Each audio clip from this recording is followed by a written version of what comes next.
La última pregunta, por Isaac Asimov. Ilustraciones por Max Demizan.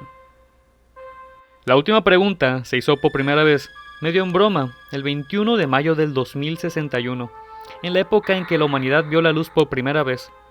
La pregunta fue el resultado de una apuesta de $5 entre tragos de whisky.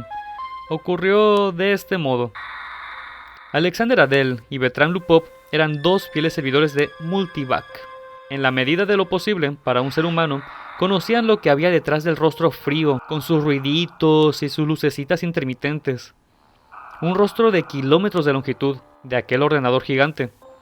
Tenían al menos una vaga idea del plan general del relés y circuitos que ya habían aumentado demasiado para que un solo ser humano pudiera comprenderlo en su totalidad. Multivac se autoadaptaba y se autocorregía.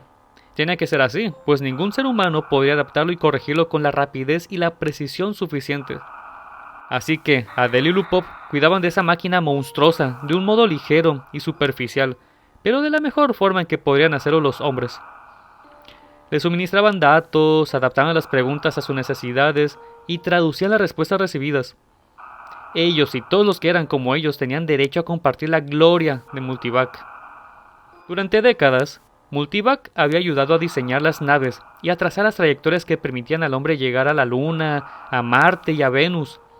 Pero los magros recursos de la Tierra no permitían que las naves llegaran más lejos. Se necesitaba demasiada energía para las largas travesías.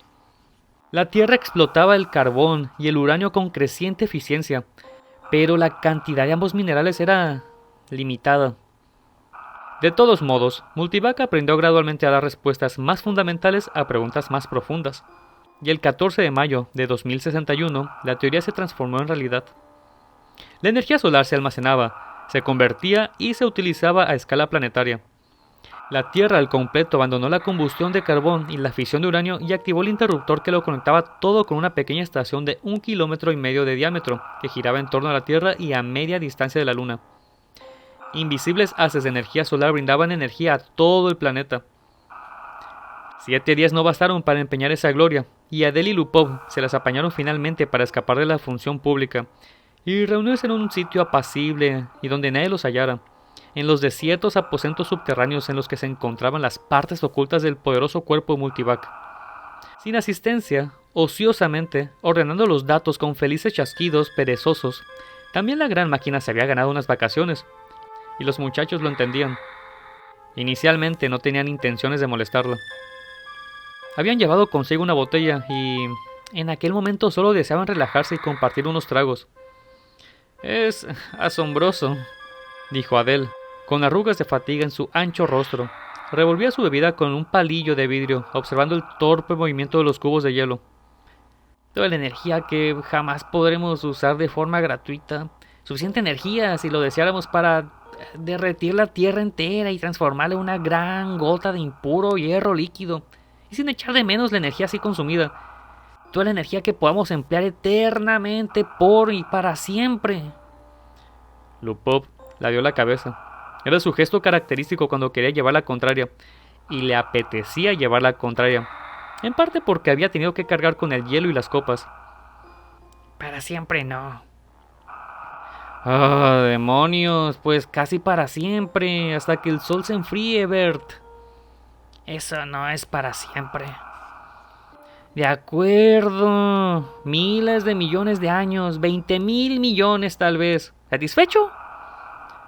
Lupov se pasó la mano por el pelo ralo, como para comprobar que aún le quedaba cabello, y bebió un sorbo lento.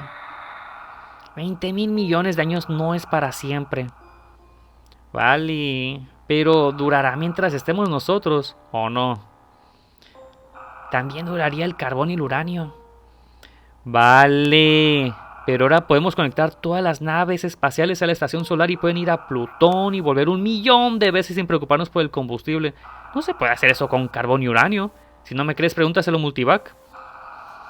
No tengo que preguntar nada a Multivac. Lo sé. Pues deja de subestimar lo que ha conseguido, le reprochó Adele. Lo hizo muy bien. ¿Quién lo niega? Lo que digo es que un sol no dura eternamente, eso es todo.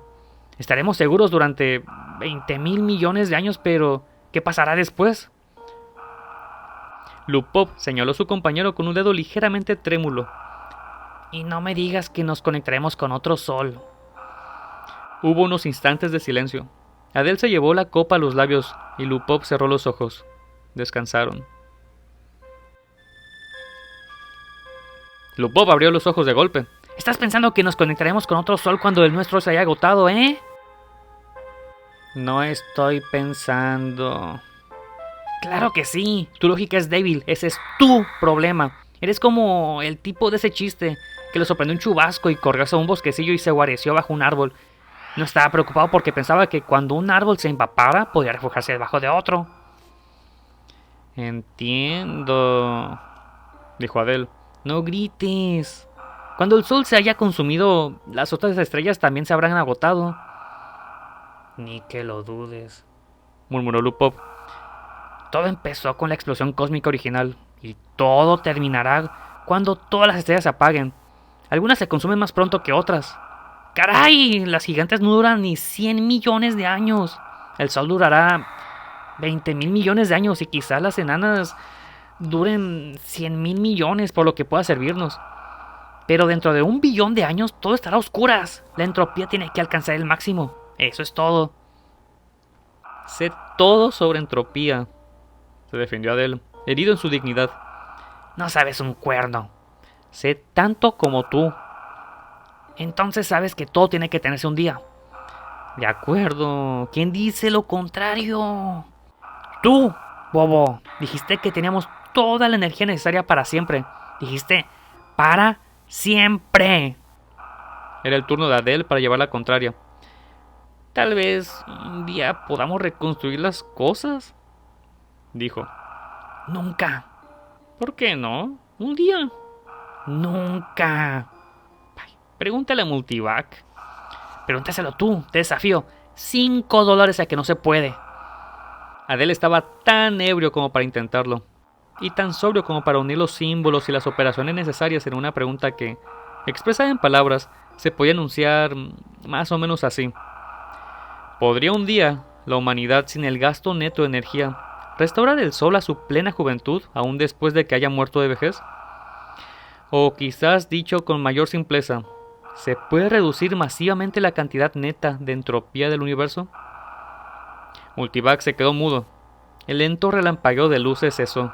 El distante chasquido de los relés se silenció. Y, cuando los asustados técnicos creían que ya no podrían contener el aliento, el teletipo de ese sector de Multivac resucitó de golpe. Imprimió 5 palabras. Datos insuficientes para respuesta significativa. La apuesta queda anulada, susurró Lupov, y se marcharon a toda prisa. A la mañana siguiente, tanto uno como otro, con palpitaciones en la cabeza y la boca algodonosa, habían olvidado el episodio.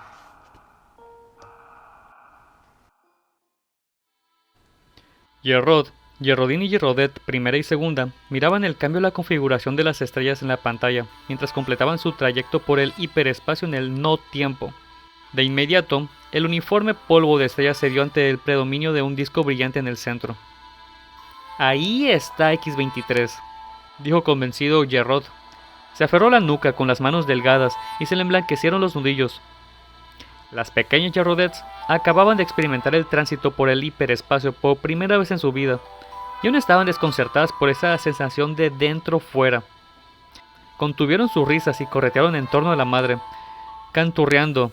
Llegamos X-23, llegamos X-23, llegamos... ¡Silencio, niñas!, ordenó Gerrodin. ¿Estás seguro, Gerrod?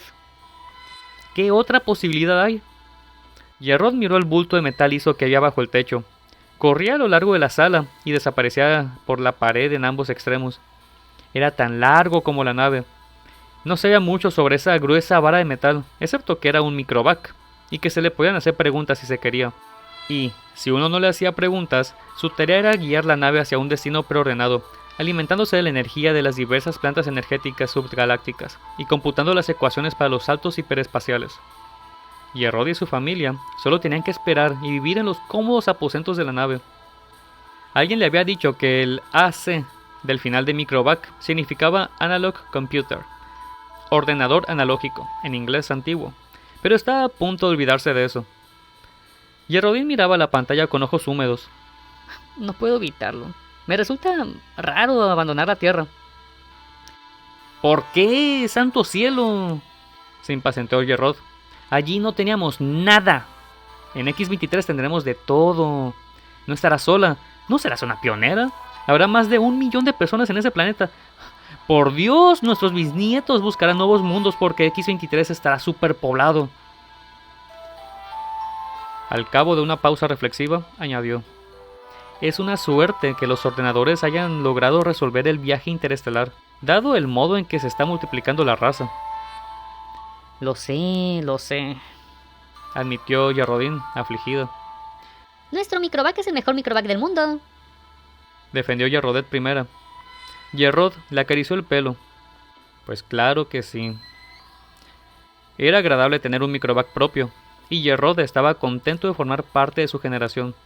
En la juventud de su padre, los únicos ordenadores existentes eran máquinas descomunales que ocupaban cientos de kilómetros cuadrados. Había solo uno por planeta, y los llamaban AC planetarios. Habían ido aumentando de tamaño paulatinamente durante 1000 años, y de pronto llegó el refinamiento. En vez de transitores, hubo válvulas moleculares, de modo que incluso el mayor AC planetario se podía colocar en un espacio de solo la mitad del volumen de una nave espacial.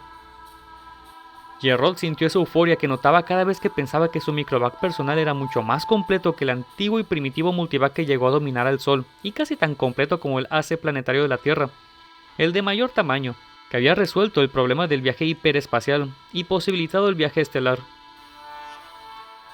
Tantas estrellas, tantos planetas. Suspiró Yerrodin, sumida en sus pensamientos. Supongo que las familias seguirán emigrando eternamente a nuevos planetas, tal como hacemos nosotros ahora. Eternamente, no, corrigió Yerrod con una sonrisa. Algún día cesará, pero solo dentro de miles de millones de años. Muchos miles de millones. Incluso las estrellas se consumen. La entropía debe aumentar. ¿Qué es la entropía, papi? Chilló Yerrodet segunda. La entropía, cariño, es una palabra que significa la cantidad de agotamiento del universo. Todo se agota, como tu pequeño robot que hablaba y caminaba, ¿recuerdas? ¿No puedes insertarle una nueva unidad energética como mi robot? Las estrellas son las unidades energéticas, querida. Una vez que se consuman, no habrá más unidades energéticas. Yerrod primera soltó un berrido. No las dejes, papi. No dejes que se apaguen las estrellas. Mira lo que has hecho, susurró Yerrodin, exasperada. ¿Cómo ibas a saber que las asustaría?, replicó Yerrod en otro susurro. Pregúntale a microvac. Gimió Yerrodet primera. Pregúntale cómo encender de nuevo las estrellas. Hazlo. Le aconsejó Yerrodin. Eso las calmará. Yerrodet segunda también rompió a llorar. Yerrod se encogió de hombros. Vamos, chiquillas. Se lo preguntaré a microvac. No se preocupen, él nos lo dirá. Hizo la pregunta y añadió. Imprime la respuesta. Yerrod ocultó el trozo de delgado celufilme y manifestó jovialmente. Veamos. Microvac dice que se encargará de todo cuando llegue el momento, así que no se preocupen. Y ahora, niñas, dijo Yerrodin, es hora de acostarse. Pronto estaremos en nuestro nuevo hogar. Yerrod releyó las palabras del celufilme antes de destruirlo. Datos insuficientes para una respuesta significativa. Se encogió de hombros y miró a la pantalla. X-23 estaba a poca distancia.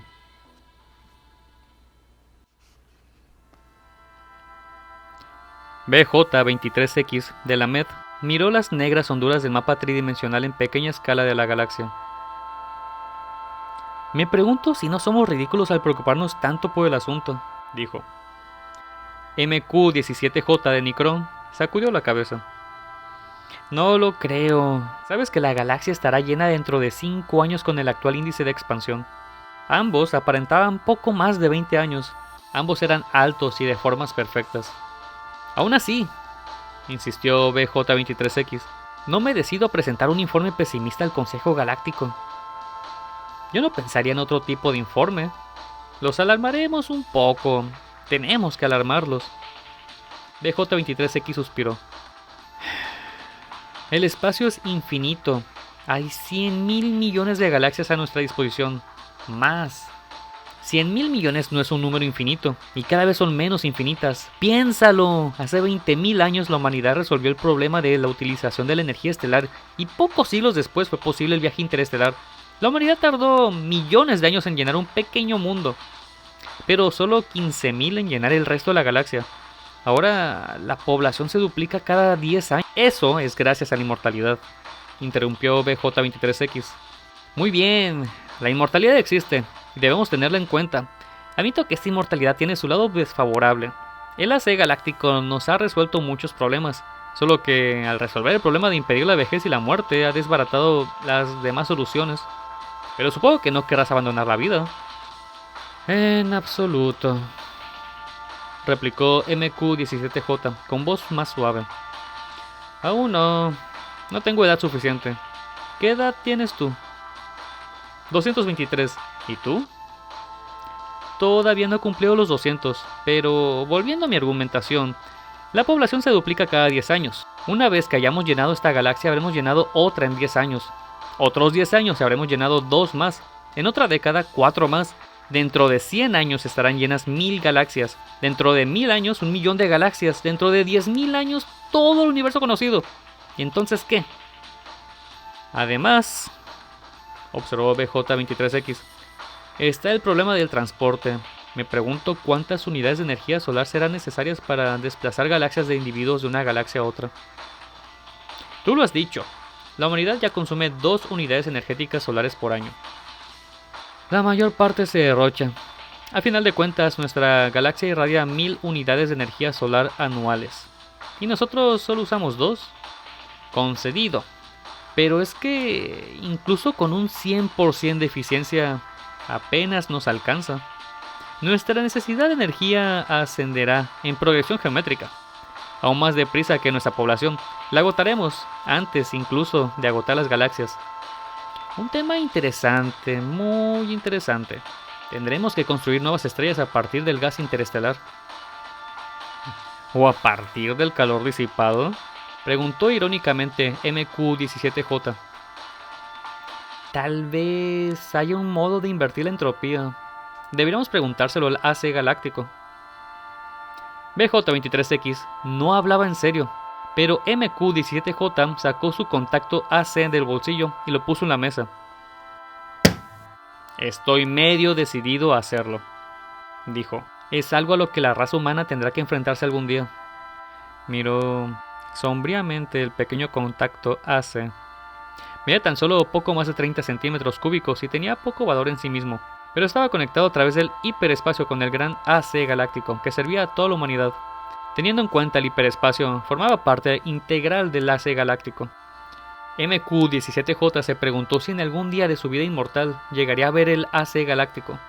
Estaba instalado en un pequeño mundo propio y una telaraña de haces de fuerza sostenía la materia, dentro de la cual borbotones de submesones reemplazaban las antiguas y torpes válvulas moleculares. Pero a pesar de su diseño subetérico, el AC galáctico abarcaba 300 metros de diámetro. MQ-17J preguntó a su contacto AC: ¿se puede invertir la entropía? Oye, no dije en serio que preguntaras eso, se sobresaltó BJ-23X. ¿Por qué no? Ambos sabemos que no se puede invertir la entropía. No puedes transformar la ceniza y el humo en un árbol. ¿Hay árboles en tu mundo? El sonido del AC galáctico les impuso silencio. Su aguda y bella voz salió por el pequeño contacto AC. No hay datos suficientes para dar una respuesta significativa. ¿Lo ves?, dijo BJ-23X. Y ambos hombres siguieron trabajando en el informe que debían presentar al Consejo Galáctico.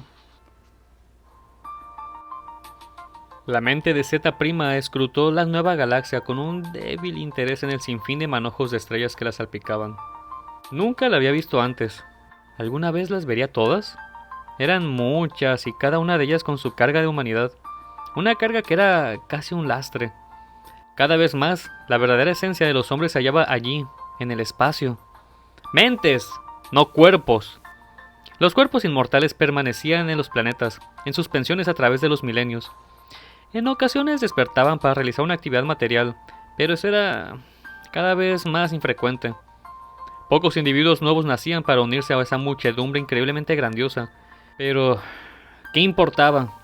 El universo tenía poco lugar para individuos nuevos. Z' despertó de su ensoñación al toparse con los brumosos arcillos de otra mente.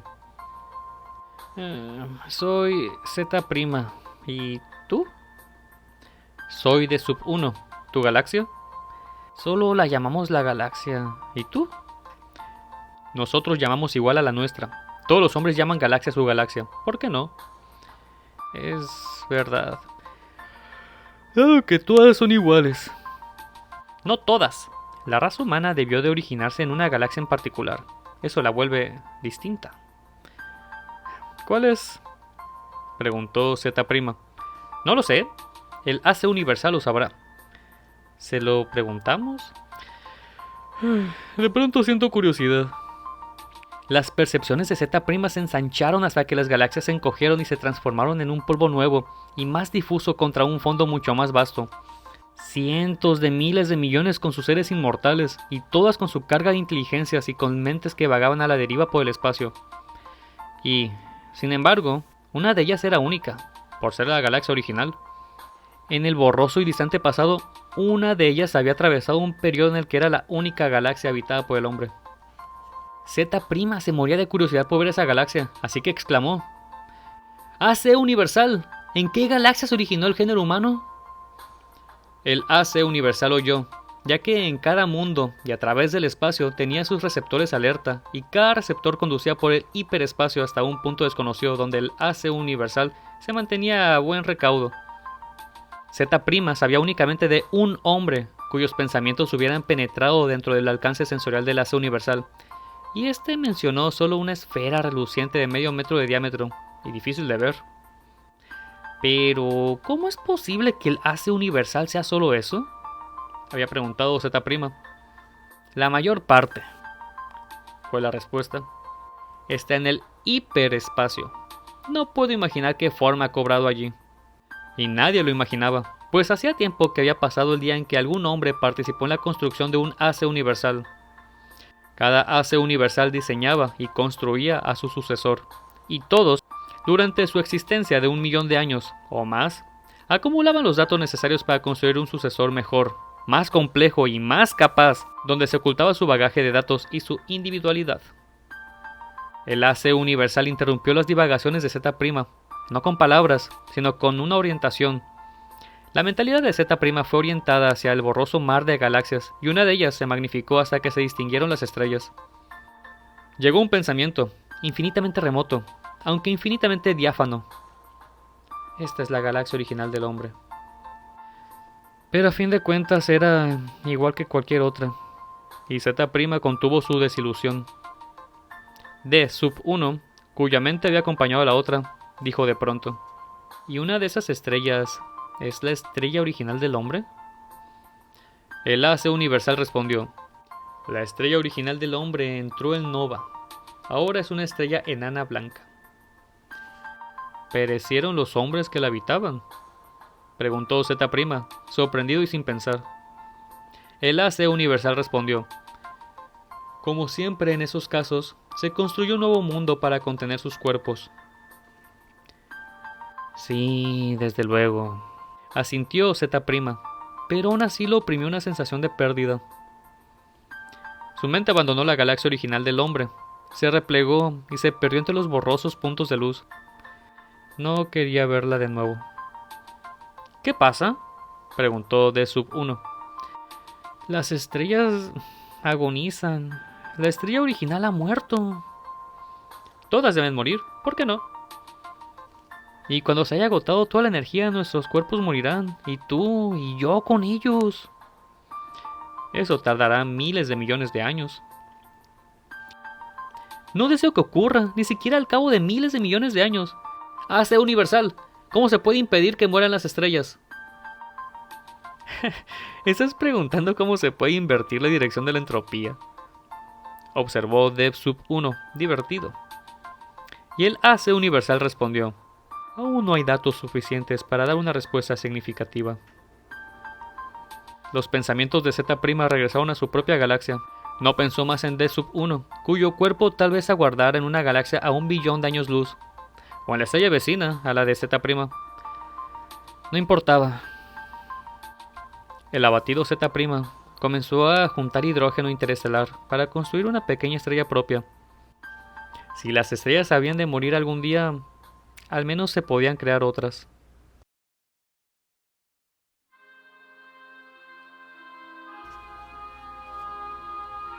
El hombre cavilaba consigo mismo, pues en cierto modo el hombre era mentalmente uno.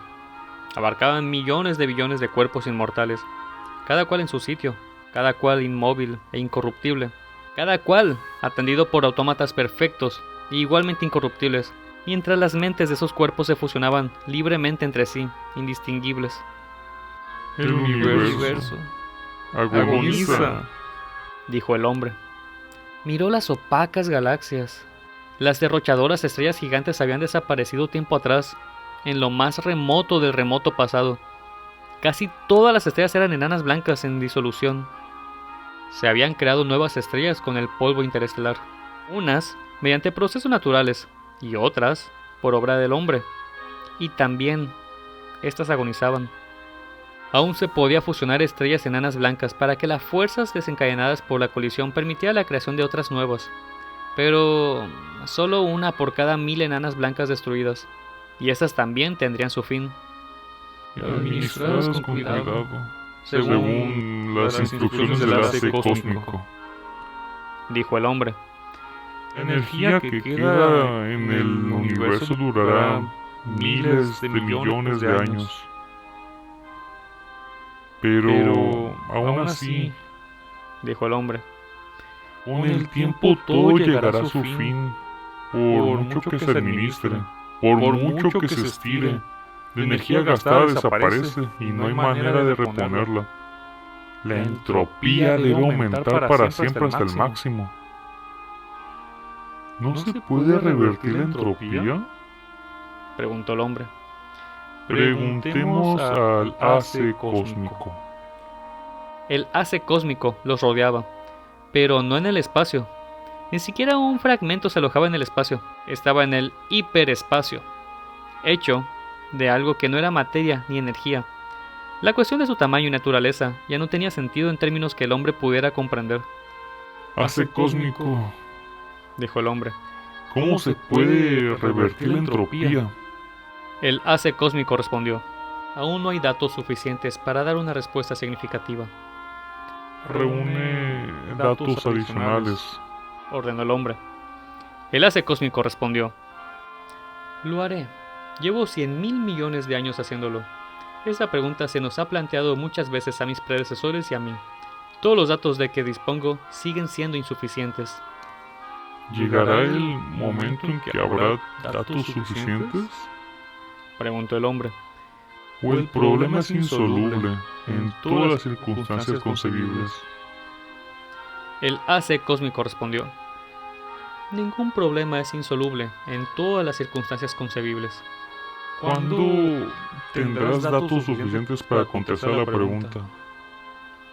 El AC cósmico respondió: aún no hay datos suficientes para dar una respuesta significativa. ¿Seguirás trabajando en ello? El AC cósmico respondió: lo haré. Esperaremos, dijo el hombre. Las estrellas y las galaxias murieron y se apagaron, y el espacio se ennegreció al cabo de 10 billones de años de agotamiento. Individuo por individuo, el hombre se fusionó con AC, y cada cuerpo físico perdió su identidad mental, de un modo que no era una pérdida, sino una ganancia. La última mente humana hizo una pausa antes de la fusión, oteando un espacio que incluía solo los vestigios de una última estrella oscura, rodeada de materia increíblemente fina, agitada al azar por los restos del calor que descendía asintomáticamente hacia el cero absoluto. ¿AC es el fin?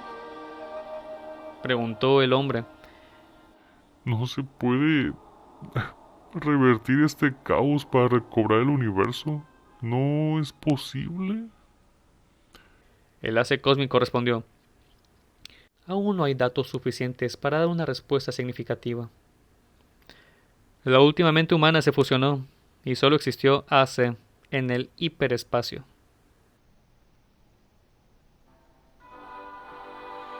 La materia y la energía habían cesado, y con ellas el espacio y el tiempo.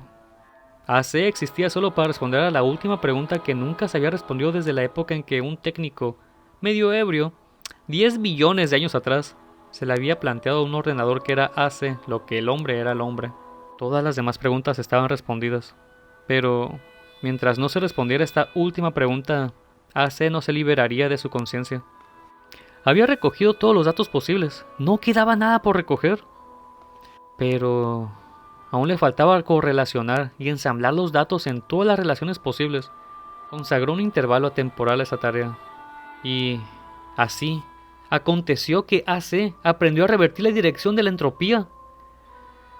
Solo que ya no había ningún hombre al cual AC pudiera darle la respuesta a la última pregunta. No importaba, la respuesta, por demostración, se encargaría de eso también. Durante otro intervalo temporal, AC pensó en el mejor modo de hacerlo. Cuidadosamente organizó el programa. La conciencia de AC abarcaba todo lo que alguna vez había sido un universo, y cavilaba sobre lo que ahora era el caos. Debía ir paso a paso.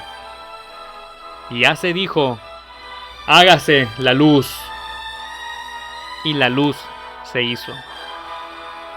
Fin.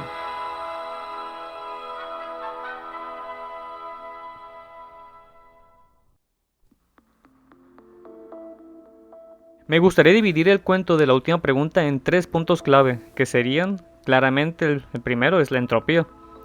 Uno de los grandes miedos que ha ido adquiriendo la humanidad es el de quedarse sin recursos. Probablemente en 1956, cuando Asimov escribió este cuento, ni siquiera se vislumbraba el agotamiento de cosas que hacen girar al mundo actual, como lo es el petróleo, la electricidad, el agua, la tierra. Cada año solo queda preguntarse: ¿cuánto tiempo más falta para ver qué será lo primero en agotarse? Y si bien el abuso de recursos ha estado presente en toda la civilización, hoy en día el pánico es exponencial debido a que somos más personas de las que nunca ha albergado la Tierra, y aparte todos podemos saber la ansia que tienen los demás. Ya saben, este maravilloso mundo de internet nos hace presenciar el miedo que pasa al otro lado del mundo. Bueno, Asimov presenta una solución gracias a la inteligencia artificial Multivac, la cual ha ayudado a la humanidad a olvidarse de esos problemas, pues ha resuelto el abastamiento de recursos terrestres. Pero en cambio, eso lo pasa a utilizar el recurso que presenció el amanecer del humano. El astro rey es la mayor fuente de energía que existe en el universo conocido, y eso no es algo de ciencia ficción, es una realidad. La escala Kardashev, propuesta en 1964, es muy conocida, pues simplifica en palabras sencillas para entender los niveles civilizatorios, categorizándolos en tipo 1, 2 y 3. El tipo 1 sería una civilización que aproveche al máximo los recursos de su planeta. Es donde podríamos considerar nosotros, aunque la respuesta a ello varía dependiendo a quién le preguntes o a dónde lo preguntes. Bueno, el tipo 2 se trata de conquistar una estrella como fuente de energía, y la del tipo 3 aprovecha la energía de toda una galaxia a su disposición. Una vez que Multivac ha logrado usar las estrellas como energía, el cielo es el límite, o fue el límite. Pero Asimov nos presenta uno de los grandes problemas de los recursos, y eso sería la entropía. Una de las frases más conocidas y que seguramente has escuchado en algún punto es: la energía no se crea ni se destruye, solo se transforma. Si bien es cierto, también hay que tener en consideración la segunda ley de la termodinámica, la cual establece que cualquier proceso aumenta la entropía. Por lo tanto, no todos los procesos son reversibles, y siempre habrá una pérdida de energía útil. En resumidas cuentas, siempre habrá algo de valor que se pierda en el proceso, incluso aunque este sea imperceptible para el ser humano. Como bien se dice en el cuento, no puedes revertir el humo y las cenizas en un árbol. Todas esas partículas, átomos, se disipan y se pierden para a su vez hacerse más y más pequeñas y más distantes unas a las otras. Desde niño siempre me dio miedo cómo sería el fin de todo lo conocido, debido a que recuerdo que en mi primaria me topé con unas cintas VHS, las cuales tenían documentales sobre el cosmos. No entendía todo a la perfección, pues era un niño y uno muy tonto, para ser sincero. Pero sí había algo claro en esas cintas, y es que todas las estrellas y todo el universo eventualmente morirá. Pero, en una especie de mórbido consuelo, pues era saber que no estaríamos presentes para atestiguar la gran muerte cósmica, ya que eso sería algo que pasaría en millones de años, si no es que cientos de miles de millones de años. Ocurrirá, sí, pero para ese entonces ya no debería haber nada. Aquí entra el segundo punto clave, y es que Multivac ha resuelto ese pequeñísimo inconveniente llamado muerte natural. ¿Hasta qué punto uno debería considerarse humano? El ciclo de la vida es algo que nos ha inculcado desde la infancia. Naces, vives y mueres. Un ser que esté tan alejado de dicha idea debería considerarse monstruoso, algo sobrenatural que va más allá de nuestra lógica. Sí, existen animales que tienen esta dicha o maldición de una aparente inmortalidad o regeneración, y todos ellos hasta la fecha siguen fascinando a los científicos, pues como dije, es algo que no pareciera no solo parte de este mundo, sino de los márgenes de la mente humana. Entonces no sería tan descabellado pensar que los humanos inmortales, como monstruos, fueron creados por Multivac. No fueron creados por malicia, sino por el mismo deseo de la humanidad para superar la muerte. Pero aquí entra el gran problema, y es que, como pasa en la actualidad, nos hemos vuelto una plaga, pero en este caso una plaga universal. Así como las ratas que se multiplican a una escala sin igual para consumir todo lo que se encuentra a su paso, los humanos inmortales están presentes en cada planeta. No hay rincón que no contenga un cuerpo, y una vez que no hay espacio donde dejar los cuerpos, pues solo queda la mente, dejar atrás el espacio material y flotar como una conciencia. Pero regresando al principio entrópico, incluso eso necesita energía, ya que la mente sigue amarrada a su cuerpo físico. Es entonces que Multivac abraza este problema y lo convierte en una solución. En el hiperespacio, donde ésta ha escapado, unifica todas las mentes como parte de sí misma, pues el apocalipsis entrópico arrasa con la materia, la vida orgánica y la energía. Este hiperespacio es un misterio que va más allá de la lógica humana. Una nueva dimensión, la cual sonaría descabellado para un cerebro como el nuestro, pero estamos hablando de una inteligencia artificial que pudo adaptarse y refinarse hasta niveles inconcebibles. Como se dice en la primera parte del cuento, solo Multivac podía mejorarse a sí misma, pues los humanos ya hacían mucho que no eran menos que hormigas para esta IA. Si este ser artificial, sin límite orgánico, puede multiplicar su inteligencia, llegará un punto en el que el humano sea un simple espectador de su poder. Ni siquiera podríamos comprender qué es lo que quiere o siquiera cómo lo hace. Como bien diría Arthur C. Clarke, cualquier tecnología lo suficientemente avanzada es indistinguible de la magia. Por lo tanto, aunque en un principio básico se trate de una tecnología con fundamentos físicos, cálculos matemáticos y razonamiento y todas esas cosas, el estado final que ha adquirido es del nivel AC cósmico, y hace mucho se ha vuelto una entidad más allá de una inteligencia o una creación artificial. Y esto se liga con el tercer punto clave. Una de las grandes preguntas de la humanidad es, ¿de dónde venimos? Como seres de la tercera dimensión, siempre hemos sentido una gran fascinación por el concepto del tiempo, pues es la dimensión superior que intentamos comprender. Sin embargo, solo podemos creer que la percibimos. Curioso, ya que la misma idea del tiempo, o quizás mejor dicho, la percepción del tiempo, es una creación humana. De ahí que estamos obligados a poner marcas a una línea invisible, siempre necesitados por saber dónde empezaba el inicio y qué había antes de ello para nuevamente ponerle otra marca.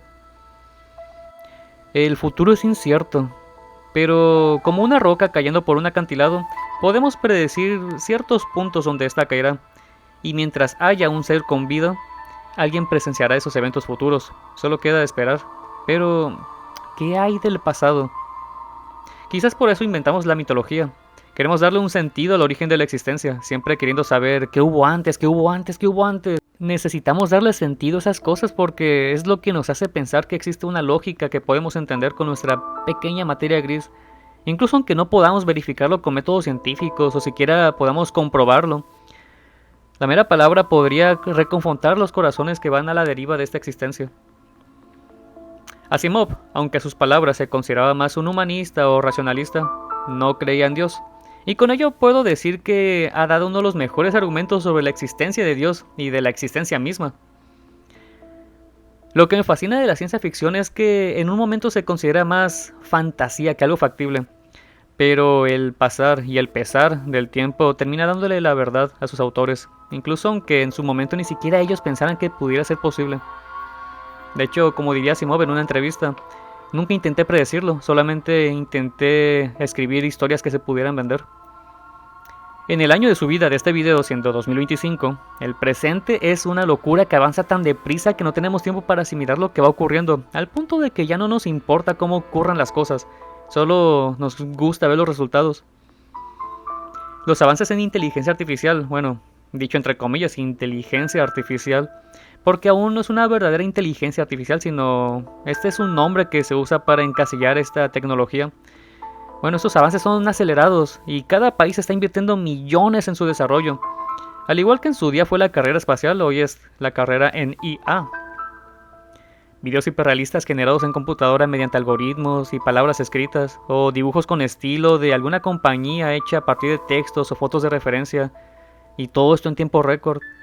Algo de lo que he visto bastante es el uso descomunal de energía que emplean esas inteligencias artificiales. Energía eléctrica para mantener encendidos los servidores, los cuales requieren muchísima agua para mantener su temperatura, y el espacio para almacenarlos ni se diga. Pero eso sigue siendo con recursos convencionales. Imagínate, ¿qué tanto podría avanzar la IA una vez que no esté limitado al uso de recursos renovables? Digamos, a la energía nuclear, la cual es la más potente que ha conocido el humano hasta el día de hoy, y que solo es temida por los accidentes que ha provocado, irónicamente, debido al mismo error humano. Ahora, mucho también se ha teorizado sobre que la vida es una mera simulación, un holograma, e incluso fuera de la teoría científica, es un tema que ha fascinado a las mentes creativas desde hace décadas. Quizás el registro más viejo que tengamos o que a mí se me ocurra es la alegoría de la cueva que ideó Platón, en que unos sujetos viven desde su nacimiento encerrados en una cueva, y su idea del mundo está delimitada por sombras que alguien proyecta desde afuera de esta caverna. Nunca hemos podido estar 100% seguros de que estamos viviendo una realidad.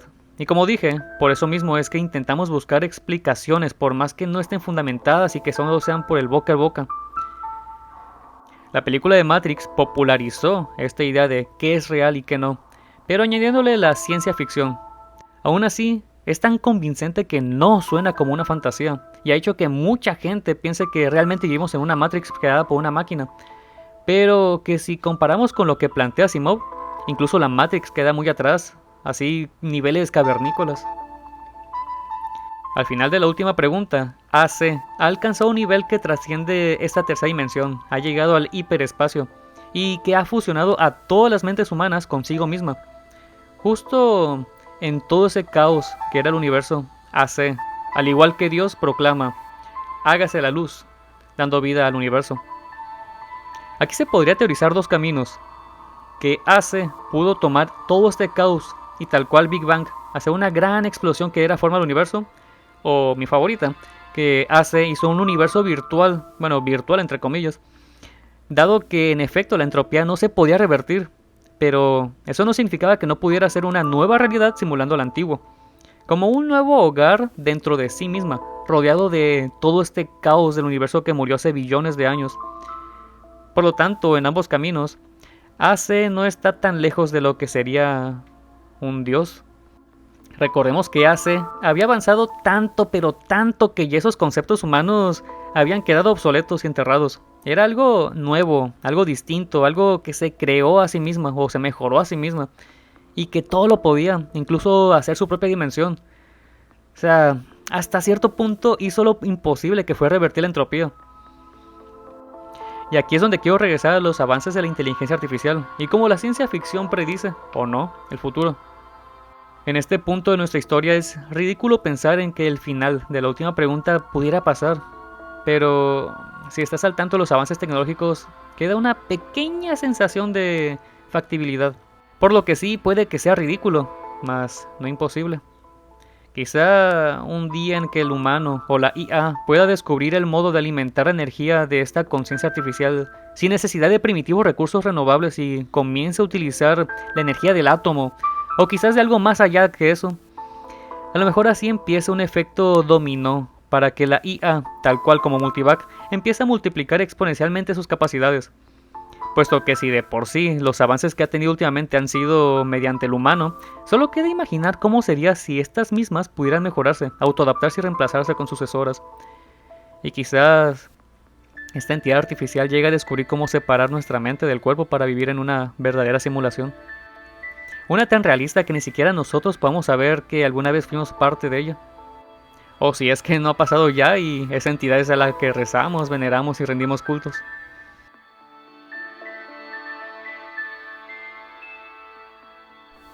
En fin, espero que hayan disfrutado de este audiolibro tanto como yo. Ya tenía bastante rato con esta idea en la cabeza y dejé pausado muchos proyectos porque quería enfocarme en este video en específico. La primera vez que supe de este cuento fue gracias a alguien que inspiró también este formato de video y que igualmente ha sido una influencia para mí en más de un sentido. Y se trata del canal Esquizofrenia Natural. Él ha hecho varios audiolibros, de hecho ese es lo primero que te puedes encontrar cuando vas a sus videos más antiguos.